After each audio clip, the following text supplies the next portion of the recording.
Hi everyone, welcome back to channel that shares knowledge about comprehensive personal development through good books and videos.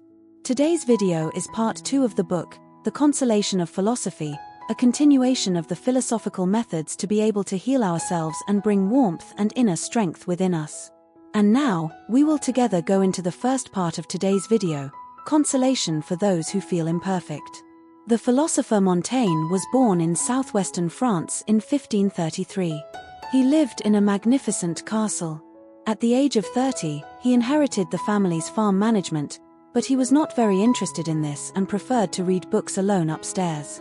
He had a famous philosophical view like this: knowing that I have said or done something stupid is okay, because the most important lesson we need to learn is that we are all fools. Montaigne believed that humans have reason and think of themselves as intelligent, but sometimes we are not as happy as animals. Animals know how to take care of themselves better than humans. For example, if a sheep is injured, it will find a corresponding type of grass to chew and apply to the wound. If a snake is injured, it will also know how to save itself, but if a person is injured, they cannot do so. There is a story that the philosopher Pyrrho encountered a great storm while traveling by ship. All the passengers panicked, worried that the fragile ship would break before the fierce tide.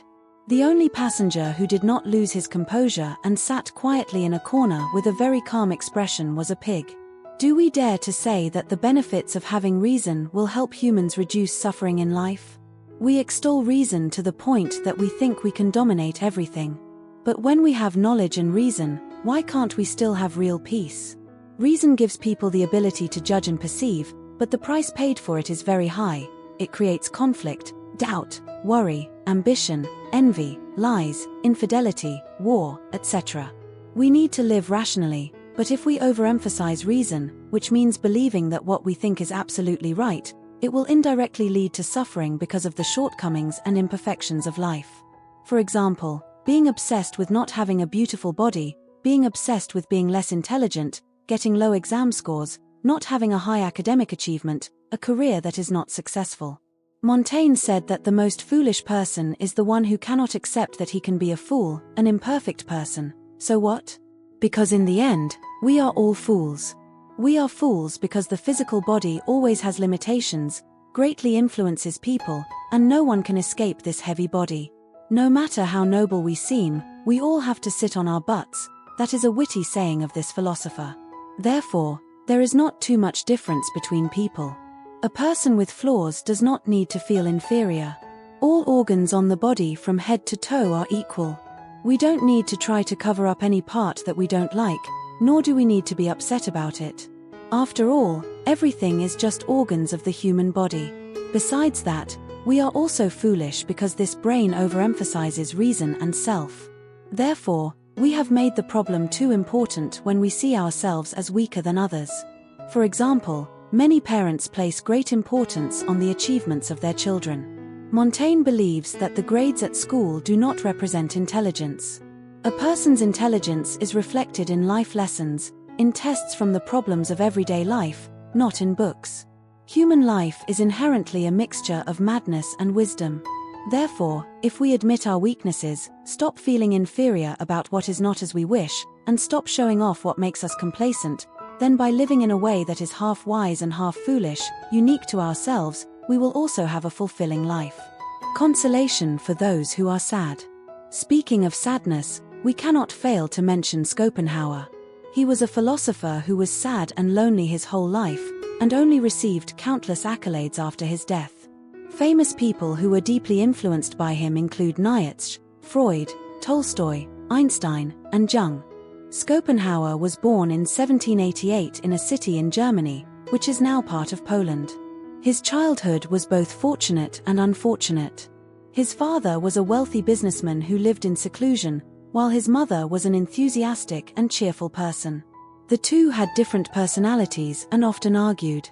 Growing up in such a family atmosphere, Schopenhauer was sensitive and melancholy from a young age. When Schopenhauer was 17, his father committed suicide, leaving him a large inheritance, ensuring that he could spend his entire life without working. After that, he was sent to study in England and France. But during this process, He had symptoms of depression and thought every day about the suffering in the world. The suicide of his father brought a very large psychological shadow on him. Schopenhauer had an amazing philosophical talent. When he was 30 years old, he published his first masterpiece, The World as Will and Representation. This book is very famous today, and anyone who likes to learn about philosophy should read it. However, that year, the book that he poured his heart and soul into sold only 230 copies, because almost no one could understand it. Indeed, those who lead in thinking are always lonely. The work that he wrote with so much effort was ultimately piled up in the warehouse. This made him despair. However, he continued to write. 2 years later, he went to teach philosophy at a university in Berlin, but his class only had 5 students, while the class next to his, taught by Hegel, had 300 students. Perhaps it was because he was not good at public speaking and was relatively introverted. He had an unfulfilled love affair, with a relationship that went on and off for 10 years with one woman. It was not until he was 63 years old, with his last work, Essays and Notes, that he became known to everyone. 2 years after that, he became famous throughout Europe, and his previous books also unexpectedly became famous. The book that he had never expected could create such a stir. Schopenhauer finally received the glory that he should have had long ago, but at this time, he had long ago despised fame, and even the title of academician from the Royal Academy of Sciences in Berlin, he politely declined. Schopenhauer spent the rest of his life living in seclusion in Frankfurt with his companion, a poodle. He lived to be 72 years old, and never married. His attitude toward love was that love could interrupt serious work at any time, and sometimes the greatest minds could be temporarily confused by it. It sometimes requires people to sacrifice their health, and sometimes they have to sacrifice wealth, status, and happiness. He said, "Lovers are rarely good together. But why do people still want to love? It is because people have a strong will to live. That will comes from some force that requires people to reproduce to maintain the life of humankind in the future." You can see that Schopenhauer talked about love in a very boring way. But his thoughts were extremely profound. He realized that the process in which most people fall in love is truly meaningless.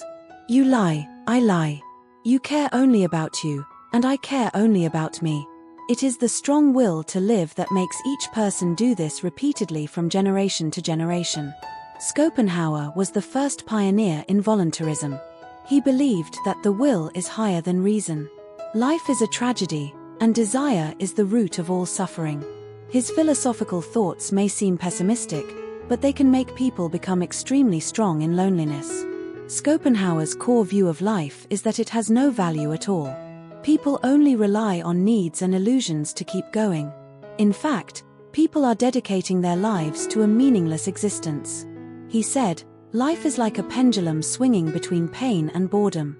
If desire is not satisfied, then there is pain. When desire is satisfied, then boredom arises."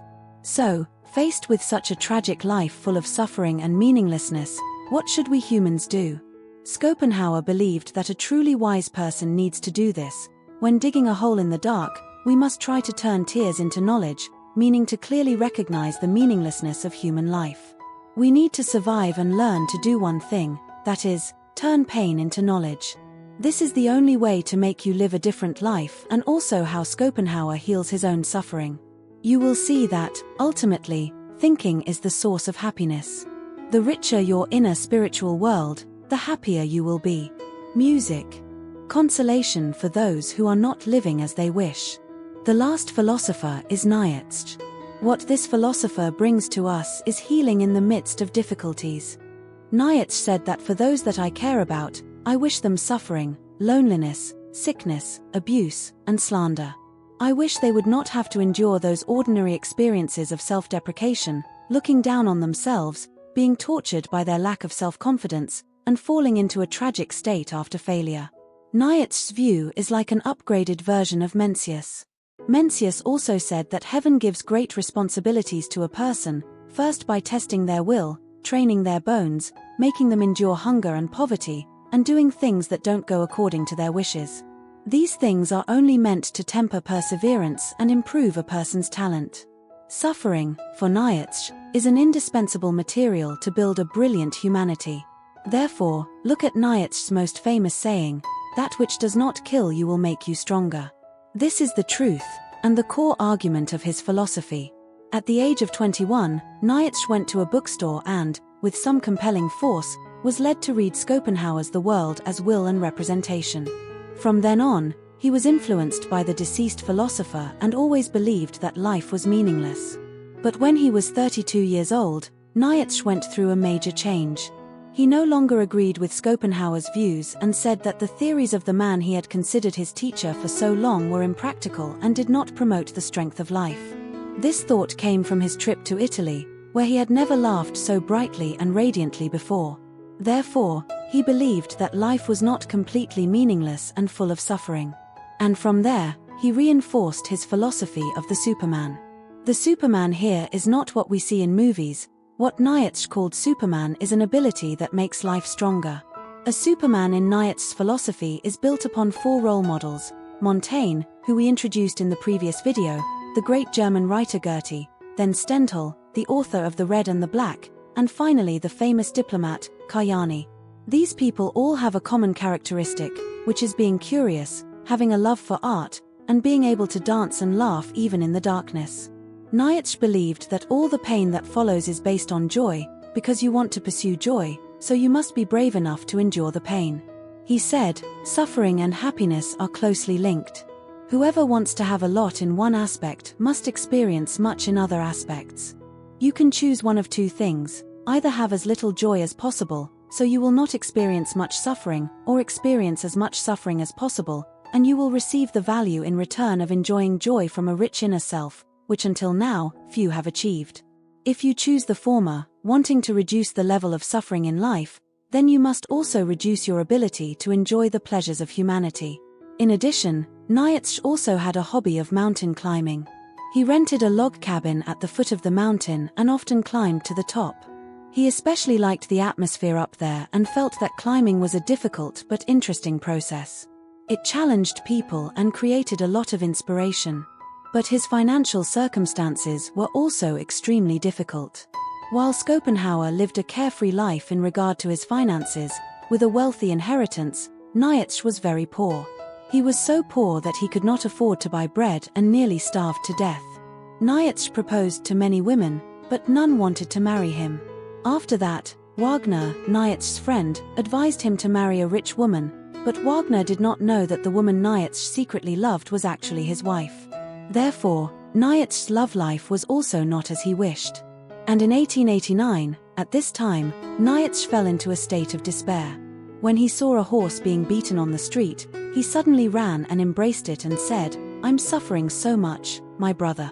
After that, he was sent to a mental hospital in Germany, where he was cared for by his mother and sister. He passed away 11 years later, at the age of 55, and ended up in madness.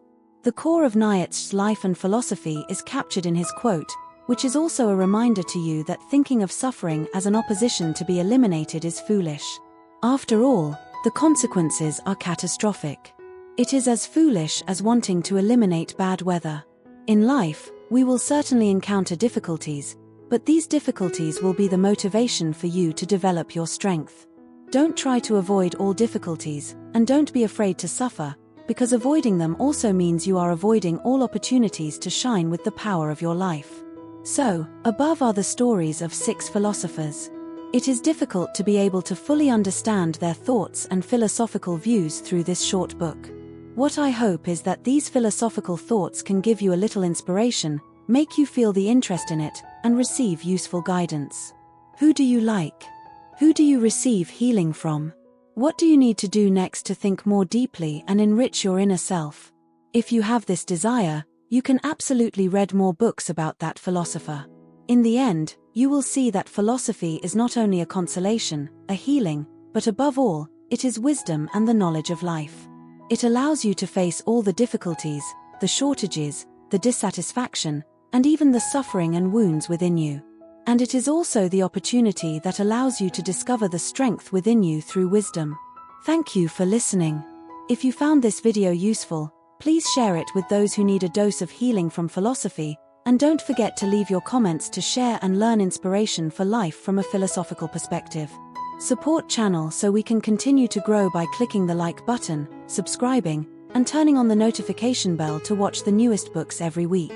Once again, sincerely thank you, and see you again in the next video.